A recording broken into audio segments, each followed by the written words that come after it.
भारत की आज़ादी में यूँ तो हजारों लाखों स्वतंत्र सेनानियों ने प्राण न्यौछावर कर दिए और अपना सब कुछ आज़ादी के लिए हंसते हंसते फांसी के फंदे पर लटक गए।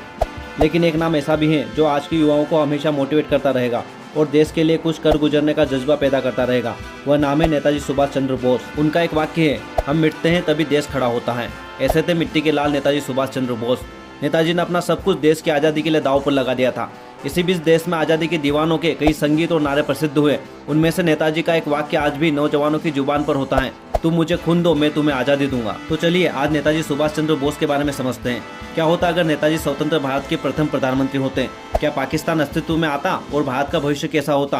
जानने के लिए बने रहे मेरे साथ एंड तक। मुरली चौहान नाम है हमारा। क्या वे मोहम्मद अली जिन्ना को समझा पाते हैं कि भारत के बंटवारे से किसी को भी लाभ नहीं होगा? ये सवाल इम्पोर्टेंट भी है। इसके अलावा नेताजी सुभाष चंद्र बोस के समय में ही मुस्लिम लीग ने पाकिस्तान का प्रस्ताव लेकर आए और उसे पारित भी किया। इसके अलावा मार्च 1940 में लाहौर के बादशाही मस्जिद के ठीक आगे बने मिंटो पार्क में एक सभा को संबोधित करते हुए अपनी सांप्रदायिक सोच को खुलेआम प्रकट कर दिया था जिन्ना ने। उस सभा में लगभग 2 घंटे बेहद आक्रामक भाषण दिया, जिससे हिंदू और मुसलमानों को दो अलग धर्म, दोनों के अलग विचार और दोनों की परंपरा और इतिहास भी अलग हैं। इसके अलावा दोनों के नायक भी अलग हैं और जिन्ना ने उस समय लाला लाजपत राय से लगाकर तमाम हिंदू लीडर्स को खुलकर अपशब्द कहे। इसके अलावा पाकिस्तानी लेखक फारूक अहमद ने अपनी किताब जिन्नास पाकिस्तान फॉर्मेशन एंड चैलेंजेस में दावा किया गया है कि मुस्लिम लीग के पाकिस्तान के हक में प्रस्ताव पारित करने के बाद नेताजी ने आजाद भारत के पहले प्रधानमंत्री का पद ऑफर किया था जिन्ना को, लेकिन साथ में शर्त भी रखी थी कि उन्हें भारत के विभाजन की अपनी मांग को छोड़ना होगा। नेताजी इसके बाद भारत को ब्रिटिश साम्राज्य से आजाद कराने के लिए पेशावर के रास्ते देश से चले गए थे। उसके बाद नेताजी सुभाष चंद्र बोस ने सिंगापुर में आजाद हिंद फौज की स्थापना की।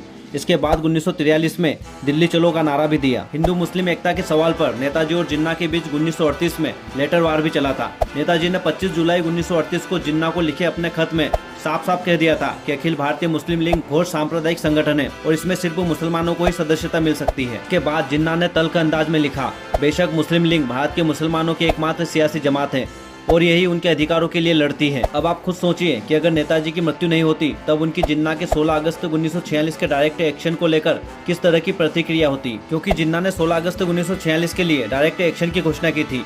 एक तरफ से वह हिंदुओं के खिलाफ दंगों की शुरुआत थी और तब बंगाल में मुस्लिम लीग की सरकार थी। उस समय मुस्लिम लीग ने दंगाइयों का खुलकर साथ दिया था और लगभग 5000 हिंदू मारे गए थे। इसके बाद दंगों की आग पूरे देश में फैल गई थी और मई 1947 को रावलपिंडी में मुस्लिम लीग के गुंडों ने जमकर हिंदुओं और सिखों को मारा था। लेकिन जिन्ना ने कभी उन दंगों को रुकवाने की अपील नहीं की। लेकिन बाद में महात्मा गांधी कोलकाता और नोआखाली गए थे। इसके अलावा बंगाल के जवाब में बिहार में मुसलमानों को मारा गया था। लेकिन देश का दुर्भाग्य है कि नेताजी की इस समय मृत्यु हो गई थी, नहीं तो वह जिन्ना के डायरेक्ट एक्शन के खिलाफ जनशक्ति के साथ सड़कों पर उतर जाते, क्योंकि वे 1938 में कोलकाता के मेयर थे। इस वजह से उन्हें कोलकाता की जानकारी थी, क्योंकि वह घर में बैठकर हालातों का जायजा लेने वाले में से नहीं थे। लेकिन अफसोस है कि इससे पहले वे संसार से विदा हो चुके थे।